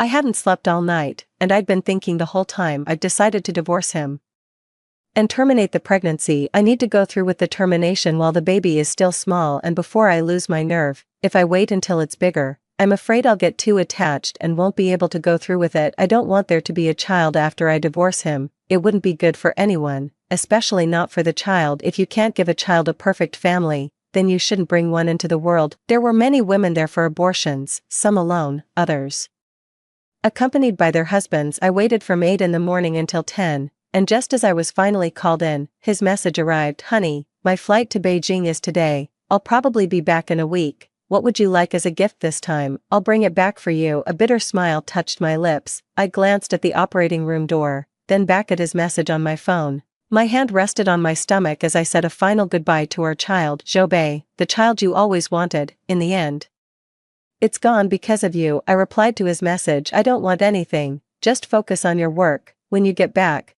there's something I need to tell you. The reply came quickly. What's up? I didn't tell him it was about the divorce and abortion, but said I'd explain in person when he got back. After that, I turned off my phone and went into the procedure room. The abortion was over quickly. Just 20 minutes from anesthesia to waking up, yet it felt like a lifetime had passed. From the initial stirrings of affection, to the passionate love in between, to the final regret when I returned home, the child in my womb was gone. Facing the vast, empty, and desolate villa, I felt truly lonely for the first time. Even when Jobei wasn't home before, I never felt this lonely. I don't know what's different today, but this villa suddenly feels so alien and cold. I thought this villa held the happiest memories of my life, but in the end, it turned out to be my greatest joke. A 28-year relationship had finally succumbed to the passage of time. For the day I got back from my shift at the pet shop, I saw a huge cake and a gift box sitting on the table. I knew he was back, and he was back early at that. Seeing that enormous gift box and cake, he must have just remembered that night was our wedding anniversary, so he rushed back just to surprise me. But a missed moment is just that. A later celebration can never capture the magic of the day itself. In the past, coming home to a surprise like this would have made me so happy, but now, I just don't have the heart to sit through the cake and gifts with him. He emerged from the kitchen, still holding the bowl of noodles he could never seem to cook right. Wan, you're back. I gave a slight nod. I saw him put the bowl down and move to hug me, but I sidestepped the embrace. He was taken aback, not expecting my refusal. I made an excuse. I just came from the pet shop. I must smell. As soon as I mentioned I'd just come back from the pet store, he immediately put some distance between us. I knew he was allergic to animal fur, which is exactly why I said it. When I first started working at the pet store, he was strongly against it. Not only is he allergic to pet dander, but he also really dislikes animals, so my wish to get a cat or two went unfulfilled, all because I had to consider his feelings. Why don't you go take a shower first, and then I'll tell you something? I nodded and turned to go upstairs. When I came back down, he had already opened the cake box and lit the candles. I walked over and heard him say, Wan, I'm so sorry, I've been so busy I completely forgot last week was our wedding anniversary. Let me make it up to you today. Okay, please don't be mad. How can you say you're making it up to me? It's not like I got married by myself. Why not say you're making it up to yourself, or to the both of us? But it doesn't matter anymore. I smiled and replied, my tone as gentle as ever. I'm not angry, because I no longer cared. After all, tonight is the night we go our separate ways. I ate the last bowl of noodles he ever cooked for me, they were just as awful as always. I mustered the patience to spend one last anniversary with him and open gifts. The gift was a necklace worth 2 million. When he tried to put it on me, I refused. Zhou Bei, we need to talk. 5. Hearing me use his full name, Zhou Bei's eyelid twitched, and a sense of panic began to stir within him. All right. Go ahead. I took a deep breath and spoke the 5 words I had been rehearsing in my mind. Let's get a divorce. The air hung silent for a few seconds before he processed it. What? He seemed unsure of what he had just heard. I met his gaze and repeated, I said, let's get a divorce. His smile finally faded,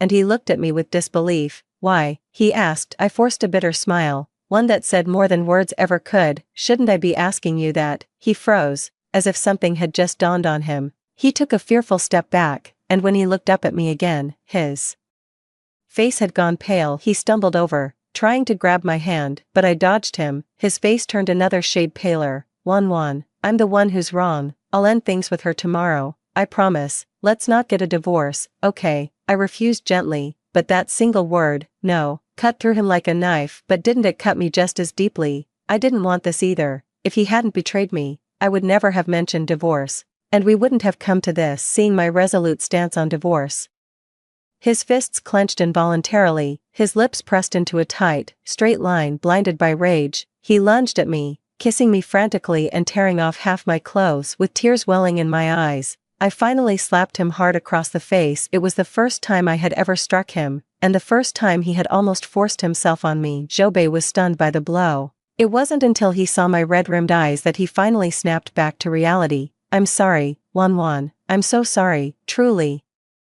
He kept apologizing, but I couldn't hear a word of it. In that moment, I felt nothing but utter disappointment. After frantically straightening my clothes for me, he couldn't face the divorce I mentioned and simply walked out the door. The door slammed shut with a deafening crash, its echo reverberating through the house for what felt like an eternity. After I brought up divorce, Zhou Bei vanished into thin air. No replies to my messages, no answer to my calls. I let out a bitter laugh. Was he really this dead set against getting a divorce? But my mind was made up. I was determined to divorce him. I was planning to go straight to his office to find him that day, but I got into a car accident on the way. A large truck's brakes failed, and it came right at me. If I hadn't reacted quickly to avoid the oncoming truck, I would have ended up in the lake. However, my car still crashed into the guardrail. Fortunately, I wasn't seriously injured, just a minor scrape on my forehead. My first instinct was to call Zhou Bei, but I hesitated as I was about to dial. He probably wouldn't answer my call anyway, and since I've already decided to divorce him, I shouldn't bother him anymore. The police arrived quickly to handle the traffic accident.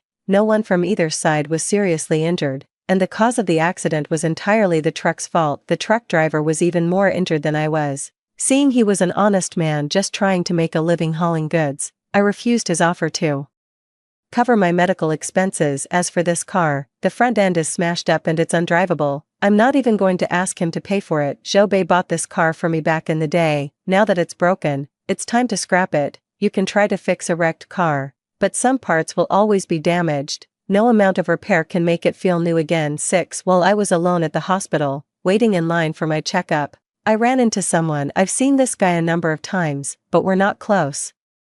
He's Zhou Bei's father's right-hand man, Xiaoheng. I've heard there's no contract he can't land when he's on the case. I decided to lower my head to avoid his gaze, hoping he wouldn't recognize me. If he figured out it was me, Zhou Bei's father would likely find out about my car accident. Zhou Bei's parents have always been very kind to me, so I really don't want them cutting their overseas trip short and rushing back just to check on my minor injuries. If Zhou Bei's parents come back, it'll be even harder to get this divorce. Even with my head buried in my clothes, he still recognized me. Miss Zhou. The man's voice was deep and resonant, perfect for a soothing bedtime story. I clutched my phone awkwardly, pulling my head out from my collar with embarrassment and feigning a look of surprise. Mr. Xiao, what are you doing here? Xiaoheng didn't answer my question right away, his gaze fixed on the wound on my forehead. What happened, Miss Zhou? That injury on your forehead, it's nothing. I just bumped myself in the shower, I said casually, making up an excuse. I didn't mention the car accident, so he wouldn't tell Zhou Bei's parents about this minor incident. He nodded and asked me,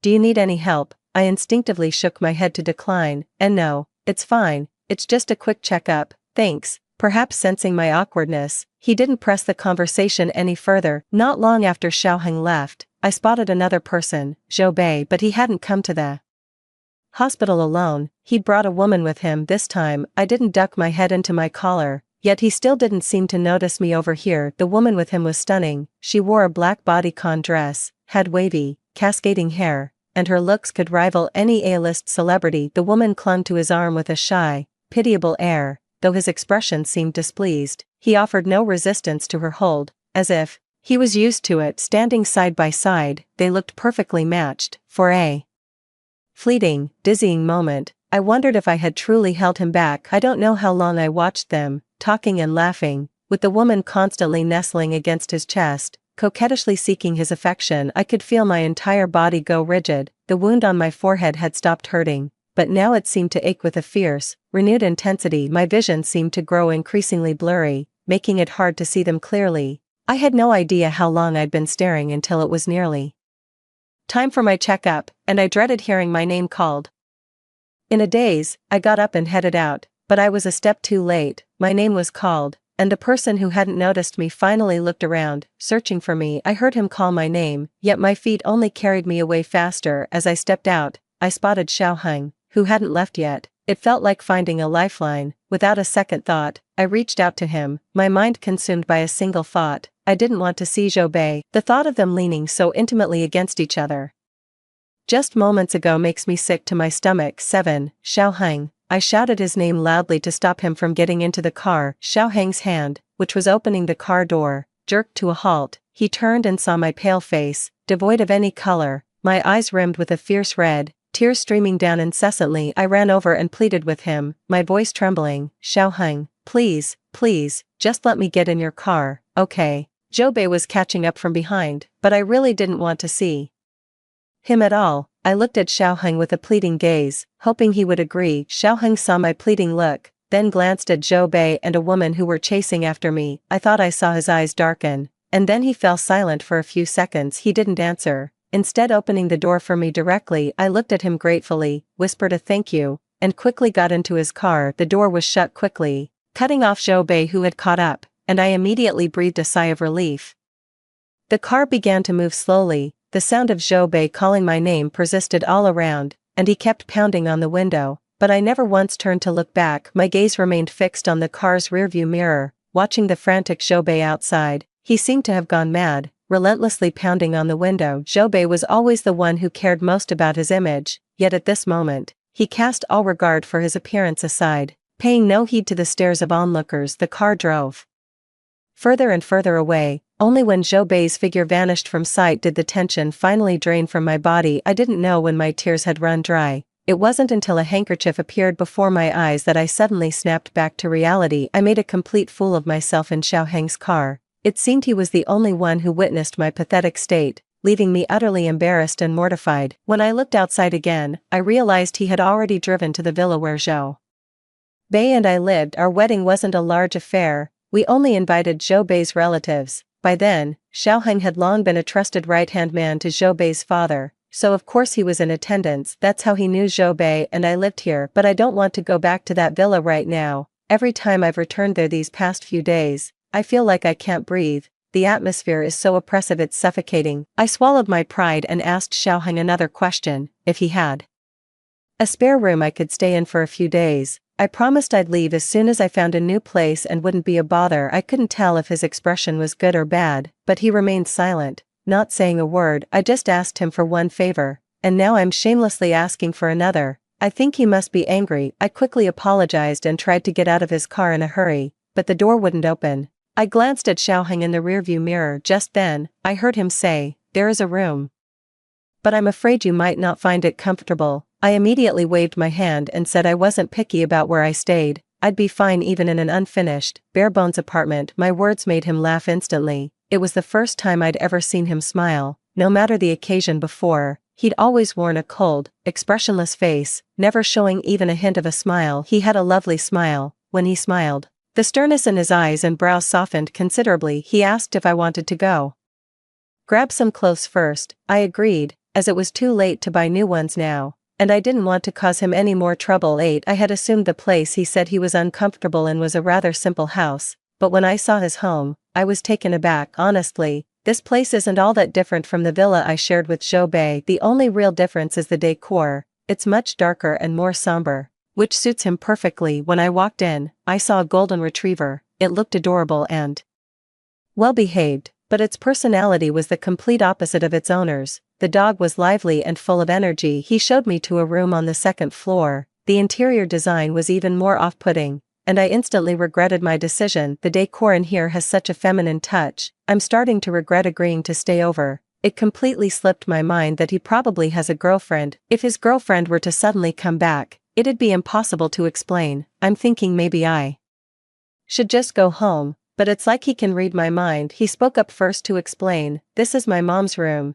There's no one else here besides me and her, and she's off traveling right now, so she won't be back for a while. You can stay as long as you need, don't worry about it." I don't dare to stay for long, right now. I just want to get away from Jobei for a while, to be alone. I need to sort out my feelings completely before I talk to him about the divorce. I told him I'd only be imposing for 3 or 4 days, and that I'd leave as soon as the time was up, without causing him any trouble. I also said I wouldn't stay for free and would pay him. He didn't say anything, but he didn't refuse either. He just told me to make myself at home. He even gave me a key, saying he's often not home, so if I wanted to go out, I could let myself back in. That night, my phone was flooded with texts and calls from Jobei. It wasn't until the battery died that the ringing finally stopped. That night, I didn't think about anything. After a hot shower, I fell asleep quickly. When I woke up the next day, I charged my phone for a bit. Soon, it rang. I thought it was Jobei again, but when I glanced at the number, I realized it wasn't him. But the number felt familiar. It looked a lot like the one that had called on mine and Jobei's last wedding anniversary. My mind went blank. Out of curiosity, I answered the call. I was dying to know what news the caller had for me this time. The moment the call connected, the person on the other end immediately broke down and started screaming at me. This time, I could tell the voice was a woman's, and I guessed it was probably the woman who had been with Jobei when I saw him at the hospital. Her tirade was vicious and utterly shattering. She yelled, "Si-wan-wan, you bitch. Because of you, Jobei heartlessly made me get rid of my baby. I begged and pleaded with him to let me keep this child, and just because we ran into you at the hospital, he coldly changed his mind and forced me to abort." I couldn't listen to another word. I quickly hung up and blocked her number. This time, I finally couldn't hold it in. I rushed to the bathroom and was violently sick, retching until there was nothing left but bitter, acidic water. Tears streamed down my face uncontrollably alongside the heaving, and only then did I finally stop. I don't want to dwell on the memories of Jobei, but my mind keeps betraying me, pushing me to the brink of collapse. Time and again, I would submerge myself underwater until my breath grew faint. The lack of air became unbearable, and my mind went blank. Only then did I find a fleeting moment of peace. During my stay at Xiao Heng's place, I saw him come home every single day. He claimed he was off and away, yet I practically saw him daily. He came home from work much earlier than usual that day, since I thought he wouldn't be back until noon. I just went downstairs in my pajamas to get some water. Then I saw him already busy in the living room, and I was completely stunned. Our eyes met, and I blushed crimson with embarrassment. I wasn't wearing a bra, and I was terrified he might have seen something he shouldn't have. Without a second thought, I dashed back upstairs. It was, without a doubt, the most mortifying moment of my life. Ever since that phone call, I turned my phone off for 3 days and shut myself away in an unfamiliar room. Those days made me suddenly realize a lot of things. Love makes one endure, while the absence of it leads to straying. It's when one person is indecisive and soft-hearted that it fuels another's insatiable greed and desire to do any evil. So, Jobei, I don't want to be your good wife anymore. That day, I moved out of Xiao Heng's place. I left a substantial sum of money on the living room table along with a thank you note. I figured he'd see it when he got back. I put on the pale red dress I wore the day Jobei and I went to get our marriage certificate. What begins in one place should end there. The moment I switched my phone back on, Jobei's call came through. His voice was frantic, full of concern for me, yet not a single word of explanation about the woman and child at the hospital. I told him to wait for me at the office. I wanted to talk. He knew what it was about. So there was a long silence on the other end of the line. I didn't wait for his answer, because today I was determined to make him agree to the divorce. I went to him with the ultrasound from my last pregnancy. I knew exactly what would hurt him the most, just as he knew what would wound me the deepest. He didn't just hurt me once, he went ahead and did it a second time. He once promised he'd never break my heart, yet in the end, he was the very one who shattered it completely. It had only been a few days since I last saw Zhou Bei, but he looked utterly haggard, the bright, handsome man I once knew completely gone. Wan. His voice was as gentle as ever when he called my name, yet my heart felt parched and hollow. I got straight to the point and brought up the divorce again. This time, he didn't refuse or argue, he just kept his head bowed in silence. I was afraid he was just stalling, so I brought up the woman from the hospital and their child myself. Zhou Bei, you shouldn't have gotten rid of that baby, you've lost your first child. Wan, that child isn't mine. He was adamant that the child wasn't his, but I don't care anymore if the child is his or not, even if it isn't his now. What about in the future? You never know. I let out a sigh of profound regret before pulling the ultrasound report from my bag and holding it out to him. We could have had a child, Zhou Bei, but in the end, because of you, we lost the baby. When he saw the ultrasound report I handed him, his initial shock gave way to joy, but that joy instantly froze solid at my words. I watched as the color drained from his face, then twisted into rage, before finally collapsing into utter devastation. He smashed everything in the office he could get his hands on. A crowd had gathered outside, but no one dared to step in. I watched his tantrum with perfect calm. I felt nothing inside, only a cold, satisfying sense of vengeance fulfilled. Finally, exhausted, he broke down. Tears streamed down his face as he knelt before me, apologizing over and over. Wan, I was wrong. I'm the one who deserves to die. You shouldn't have taken our child out of spite. That was our first child. Zhou Bei, if you have any sense of remorse, I want you to agree to the divorce tomorrow. I left after saying my piece and moved out of the villa I shared with Zhou Bei. Over the years, Zhou Bei gave me a substantial amount of money, all of which I saved up, allowing me to buy another place of my own. My confrontation with Zhou Bei about the divorce that day caused such a public stir that, despite his efforts to suppress the news, it still ended up trending online. Zhou Bei's parents, who were traveling abroad, learned about the incident and rushed back the very next day. Zhou Bei's parents gave him a good thrashing and made a special trip to see me every day. I thought they would try to talk me out of divorcing him, but their words left me stunned. Wan, our Zhou family has wronged you. It's our fault for not raising our son properly and letting you suffer. It's alright, Mom. I was also very happy to be your daughter-in-law these past few years. 10. The trending topic was suppressed only after several days of effort. Meanwhile, Zhou Bei was caught in the crossfire, enduring external pressure while also facing demands from his parents to divorce me. In the end, he had no choice left and finally called me. I drove to the restaurant he had booked. The dishes already ordered on the table were, as always, my favorites. Wan, are you really sure you want to divorce me? I studied him carefully. In comparison, he looked even more haggard than the last time we met, while I seemed increasingly radiant. I nodded very seriously. Without the slightest hesitation, he merely smiled at the corners of his mouth, but it was a strained smile. I thought I saw the rims of his eyes redden, but I lowered my head and looked away. He slid the divorce papers across the table, telling me to read the terms carefully. I read them thoroughly. He was offering me a fortune, enough money to last me 2 lifetimes. I didn't refuse. I signed without hesitation. Once the agreement was signed, I was ready to file for the divorce certificate that very day. My urgency seemed to catch him off guard. So soon? He asked, his voice hoarse. Does it have to be this soon? I looked at him deeply, nodded, and then said very flatly, today is my birthday. I want to resolve this matter completely and give it to my 28-year-old self as a gift. I saw the shock in his eyes. See, I knew he'd forgotten my birthday again in 5 years of marriage. He's forgotten my birthday twice, and our anniversary once. When exactly did Zhou Bei and I start to change? I can't figure it out.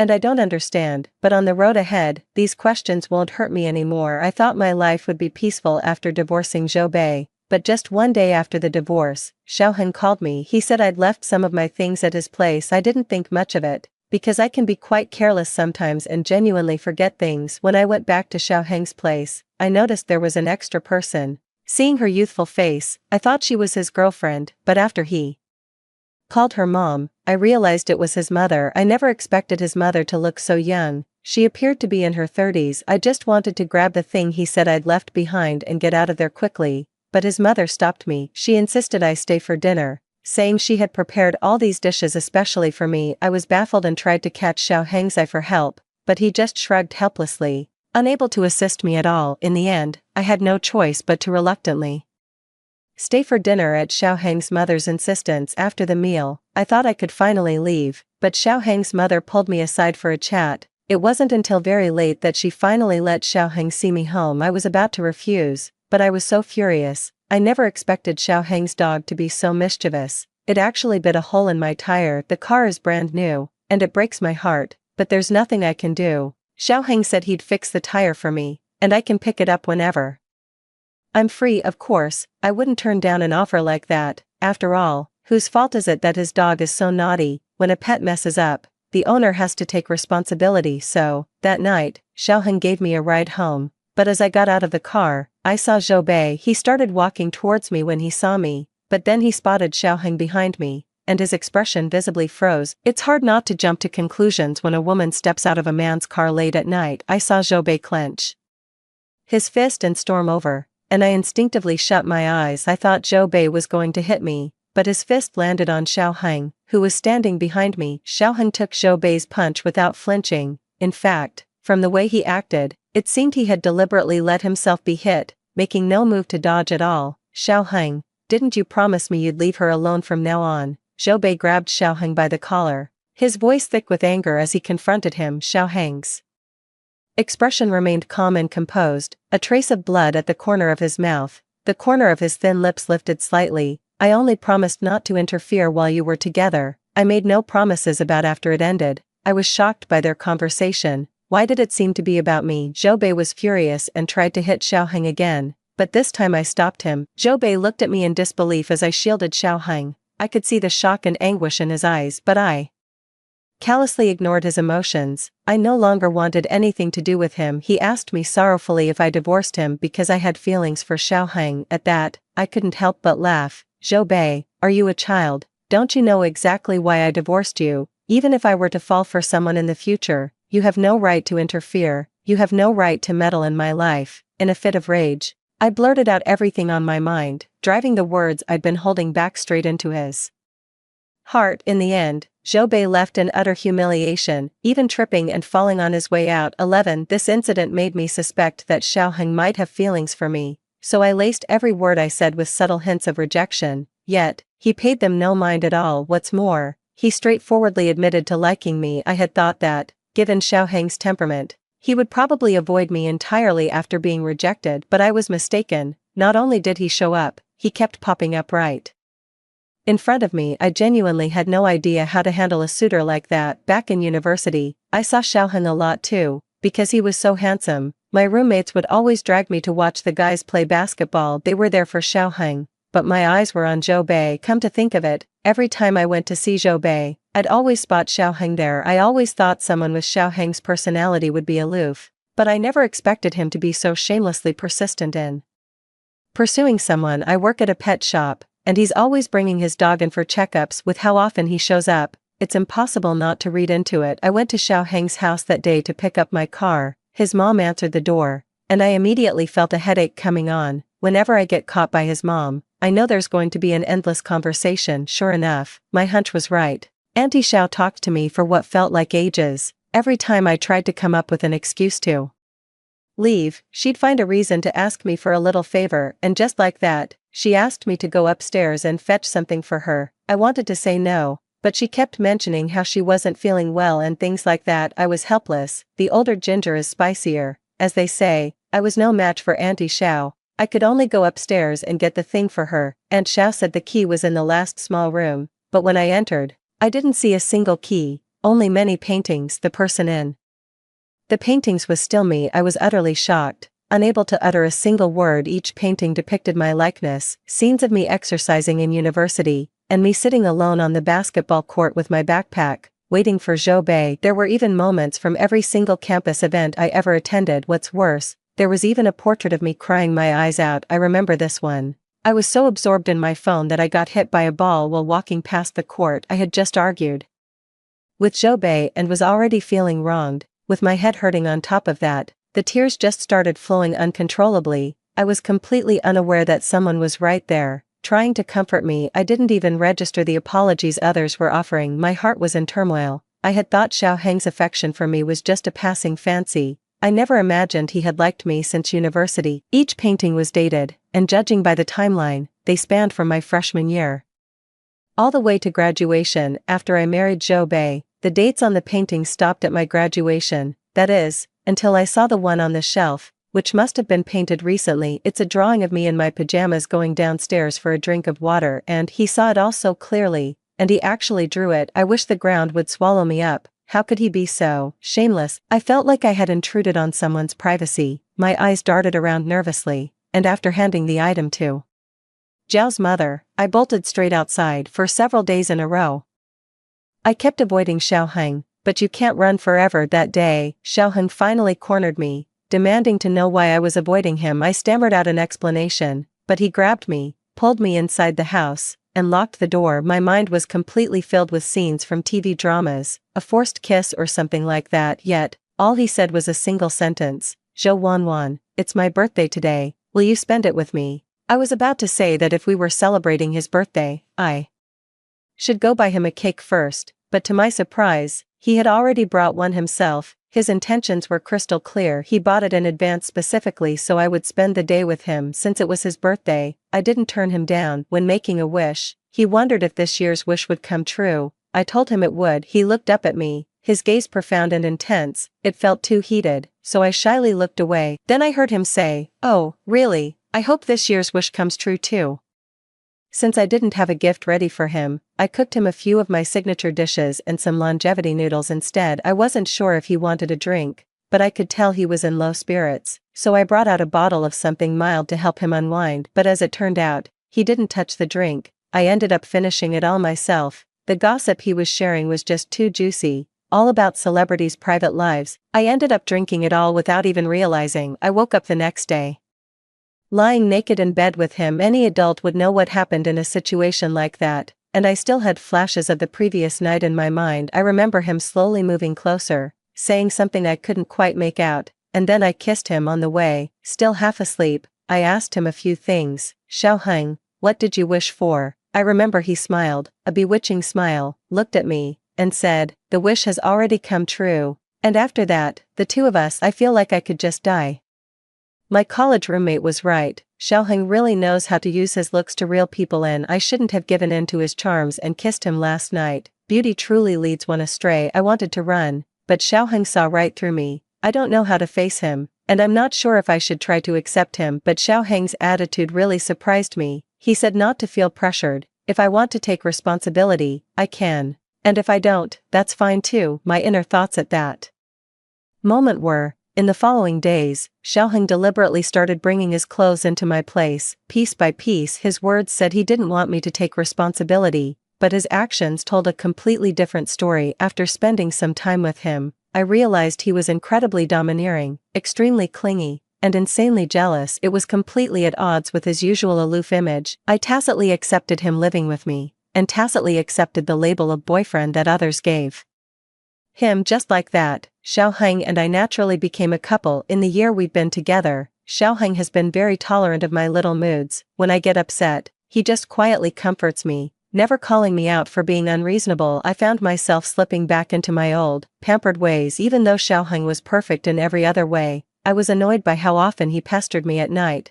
My back was covered in his scratch marks, yet he never learned his lesson. In the second year of our relationship, he proposed, but I turned him down. I was afraid he'd be angry, but instead, he comforted me. "Wanwan, I'm sorry, I was too impatient. It's a bit too soon. I just got out of a marriage and I'm not ready to jump into another one so quickly." In the 2 years I've been dating Xiaoheng, I haven't seen Zhou Bei once. The last I heard of him was when he was hospitalized, and there's been no word since. It is truly a shame to end a 28-year relationship just like that, but life is long, and one shouldn't dwell in the past forever. In the third year of my relationship with Xiaoheng, I received a phone call from Zhou Bei. I glanced at Xiaoheng. He didn't get jealous. Instead, he gave me a hug and then chose to wait for me outside. I answered the call and heard Zhou Bei's voice on the line. It sounded exactly the same as before, unchanged. "Wanwan, is he treating you well?" I told him the honest truth. "Yes, he is." Zhou Bei fell silent for a long time. After what felt like an eternity, I could hear his muffled sobs on the other end of the line. "Wanwan, I miss you so much. It's been 3 years, every night for 3 years. I've talked myself out of coming to find you, but I'm really falling apart. I can't stop thinking about you, wanting to hold you, Wan. Please come back, I miss you so much." No matter how heartbroken or painful Zhou Bei's words were on the phone, my own heart remained completely unmoved. Maybe I've truly let go. Zhou Bei, everyone has to move forward, we're over, you should live your life well, and so should I. I've let go, and I hope you can let go of the past and start fresh too. So it wasn't my imagination these past 3 years, he was the one secretly watching me from the shadows. I thought I was just seeing things when I caught glimpses of Zhou Bei, but it really was him. In the 4th year after my divorce from Zhou Bei, I married Xiaoheng. I was pregnant, and they said it might be twins, so I accepted his proposal this year. Last time in the car, I couldn't resist Xiaoheng's advances. He tricked me, the condom tore a little, but I didn't think much of it. I gambled and didn't take the morning after pill, and that's how I ended up pregnant. At the wedding, I saw Zhou Bei. He was dressed just as he was at our own wedding, looking sunny and handsome. Later, I gave birth to twins, a boy and a girl. I had very little time to care for them. Xiaoheng was the one who raised them almost single-handedly, but whenever Xiaoheng and I were busy, I noticed Zhou Bei would step in to look after the children. He would leave as soon as we returned. The days slipped by, and in the blink of an eye, the children were already in middle school. While we were gradually growing old, it was Xiaoheng's birthday. That evening, I asked him again what wish he had made this year. He said he had secretly made a wish for Zhou Bei this year, that some other woman would hurry up and take him away. Otherwise, he keeps coming over to our place all the time, and the kids are all attached to Zhou Bei instead of him. I chuckled. The older Xiaoheng gets, the more childish he becomes. At his age, he's still getting jealous over something like this. Sometimes, trying to placate him is really a hassle. When I turned 50, Zhou Bei passed away. He lay quietly in the villa we used to live in. By the time he was found, he had been gone for a long while. Zhou Bei's funeral was a simple affair. He had mentioned in a letter that a quiet service would suffice, as he found anything too lively to be noisy. A week after Zhou Bei passed away, I received a letter written in his own hand. There were many letters, all written during the periods of time after our divorce. After a long moment of contemplation, I chose not to look. Instead, I kept them all safe in a box. That day, when I returned from shopping, I saw Xiaoheng, a man in his 50s, with red-rimmed eyes, wiping away his tears. I teased him, saying he was almost an old man and still crying in secret. He pulled me into a tight embrace. "My love," he said, "you must always love me." I know. How many times are you going to say that? I've got it memorized." I was both exasperated and amused by him, but I've noticed Xiaoheng is getting more and more childish, and he's become particularly hard to appease. That day, I was having so much fun that I momentarily forgot to hold his hand, and he stayed in a huff with me because of it. That stubborn old man's temper, to sulk with his old lady just over a forgotten handhold, though he kept sneaking glances at my expression out of the corner of his eye. He didn't dare to actually make me angry. Before turning 28, Zhou Wanwan was fortunate to meet Zhou Bei in his prime. After turning 28, Zhou Wanwan was equally fortunate to meet the endearingly jealous Xiaoheng. The end. That's all for today's story. If you enjoyed it,